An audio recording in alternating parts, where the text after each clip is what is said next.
Hello friends, I'm Gayatri A from Wales University. I'm here today to talk to you about chilloscopy. Chilloscopy is a forensic investigation technique that deals with identification of human based on lip trace.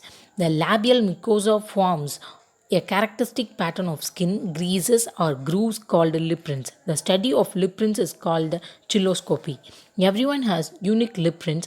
We can use lip prints for identification of suspects. Chilloscopy can also be used as an additional tool for crime investigation.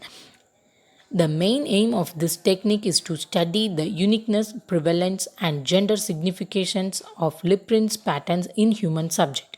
In 1967, Santos was the first person to classify lip grooves. It divided into four lines: straight lines, curved lines, angle lines, sign shaped lines. Later in 1970, Toshihase classified into five types. Type 1, a clear cut groove running vertically across the lips.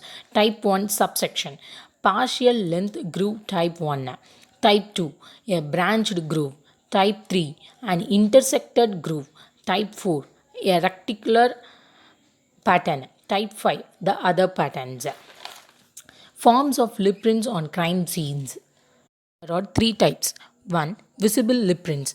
These are the lip prints which are visible to the unaided eye and it don't need any further development for its visualization.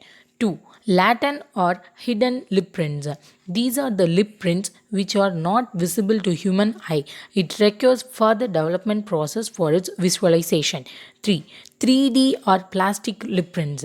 These are the lip prints which are found on soft gel-like surface like wax or butter, etc. They are visible to unaided eyes but sometimes need developed processing for photography. These were all about the forms of lip prints on crime scenes. Next, we have to move on the methods are used for developing lip prints. One, powder method. Usual technique used to latent prints on non-porous surface such as glass, marble, metal, plastic, etc. When powder is distributed on the surface, it adheres to the residues deposit from the fingers touch, allowing investigators to find the print.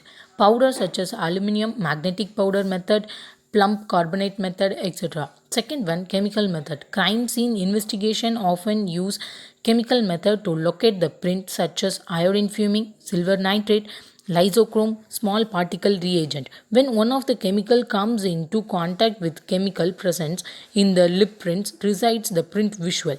Third one, X-ray method. Lead powder distributed on the surface area with the help of brush. Dusted area should X-rayed and then photographic film of X-ray should treat with required chemicals. The next one is use of lip prints in the crime detection. Lip prints have same value as dactyloscopy trace. The term dactyloscopy is nothing but the study of fingerprints. Just like fingerprints and teeth, lip prints can be used as tool for identification. Lip prints are unique and don't change during life of a person. They can be most frequently seen during murders, rapes, etc. Traced with clear lines and individual elements enable individual identification of human beings. Finally, I conclude my topic that every lip print was differ from others, and this chilloscopy technique was one of the important tool for crime investigation. Thank you, guys.